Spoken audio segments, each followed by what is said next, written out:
Europe ഒരു ഗുരുതരമായ കാലാവസ്ഥാ പ്രതിസന്ധിയിലൂടെയാണ് കടന്നുപോകുന്നത്. കൊടും ചൂട് റെക്കോർഡുകൾ ഭേദിച്ച് മുന്നേറുമ്പോൾ അതിനോടൊപ്പം പടർന്നു പിടിക്കുന്ന കാട്ടുതീ പല രാജ്യങ്ങളെയും പ്രതിസന്ധിയിലാഴ്ത്തുകയാണ്. ഗ്രീസ്, ഇറ്റലി, ഫ്രാൻസ്, സ്പെയിൻ തുടങ്ങിയ രാജ്യങ്ങൾ ഇതിനോടകം തന്നെ വലിയ നാശനഷ്ടങ്ങൾ നേരിട്ട് കഴിഞ്ഞു. യൂറോപ്പിൽ അനുഭവപ്പെടുന്ന കൊടും ചൂടിന് പിന്നിൽ പ്രധാനമായും കാലാവസ്ഥാ വ്യതിയാനമാണ്. ആഗോളതാപനം കാരണം ലോകത്ത് പലയിടത്തും താപനില ക്രമാതീതമായി ഉയർന്നു. ഈ വർഷം യൂറോപ്പിൽ വീശിയ ഉഷ്ണതരംഗം സാധാരണ വേനൽക്കാല താപനിലയേക്കാൾ വളരെ കൂടുതലാണ്.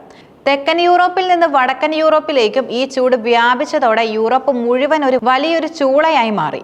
ഉയർന്ന താപനില വായുവിനെ വരണ്ടതാക്കുകയും കാട്ടുതീക്ക് അനുകൂലമായ സാഹചര്യങ്ങൾ സൃഷ്ടിക്കുകയും ചെയ്യുന്നു. ഉഷ്ണതരംഗം ഏറ്റവും കൂടുതൽ നാശം വിതച്ച രാജ്യങ്ങളിലൊന്നാണ് ഗ്രീസ്. ഏതൻസിന് തെക്ക് ഭാഗത്തുള്ള കെരാറ്റിയ മേഖലയിലുണ്ടായ കാട്ടുതീയിൽ ഒരാൾ മരിച്ചു.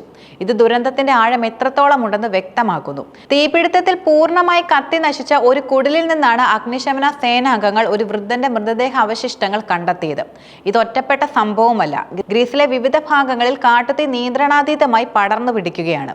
ശക്തമായ കാറ്റും വരണ്ട കാലാവസ്ഥയും തീ അണയ്ക്കുന്നതിനുള്ള ശ്രമങ്ങളെ തടസ്സപ്പെടുത്തുന്നു.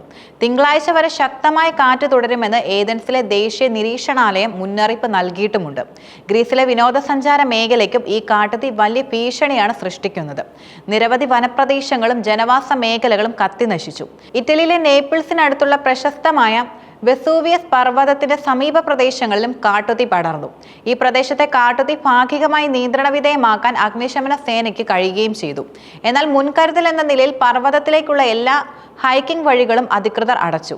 തെക്കൻ ഇറ്റലിയിലെ ദേശീയോദ്യാനത്തിലൂടെ വ്യാപിച്ചുകൊണ്ടിരുന്ന തീ അണയ്ക്കാൻ 12 അഗ്നിശമന സേനാംഗങ്ങളുടെ സംഘങ്ങളും 6 കാനഡയർ വിമാനങ്ങളും രംഗത്തുണ്ട്. മറ്റ് സ്ഥലങ്ങളിൽ നിന്നും വിദഗ്ധർ സഹായത്തിനെത്തിക്കുകയും ഡ്രോണുകൾ ഉപയോഗിച്ച് തീ പടരുന്നത് കൃത്യമായി നിരീക്ഷിക്കുകയും ചെയ്യുന്നുണ്ട്. പ്രതിവർഷം ഏകദേശം 62 ലക്ഷം പേർ സഞ്ചരിക്കുന്ന ഒരു പ്രധാന വിനോദസഞ്ചാര കേന്ദ്രമാണ് ഈ പർവ്വതം.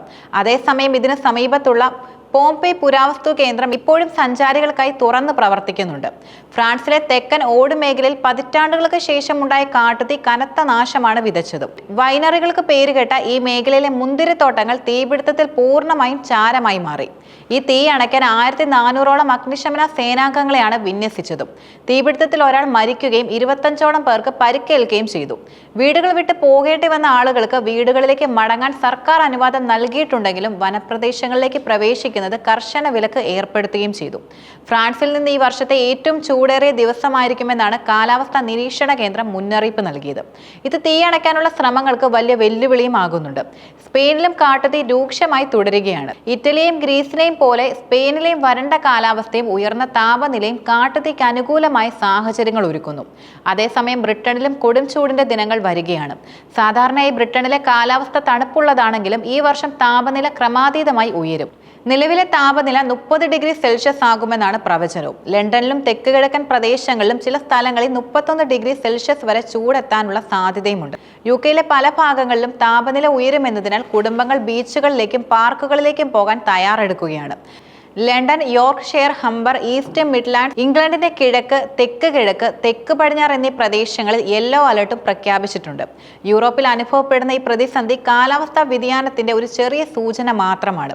ആഗോളതാപനം തുടർന്നാൽ ഇത്തരം ദുരന്തങ്ങൾ ഇനിയും ഉണ്ടാകാനുള്ള സാധ്യതയുണ്ടെന്ന് ശാസ്ത്രജ്ഞർ മുന്നറിയിപ്പ് നൽകുന്നു.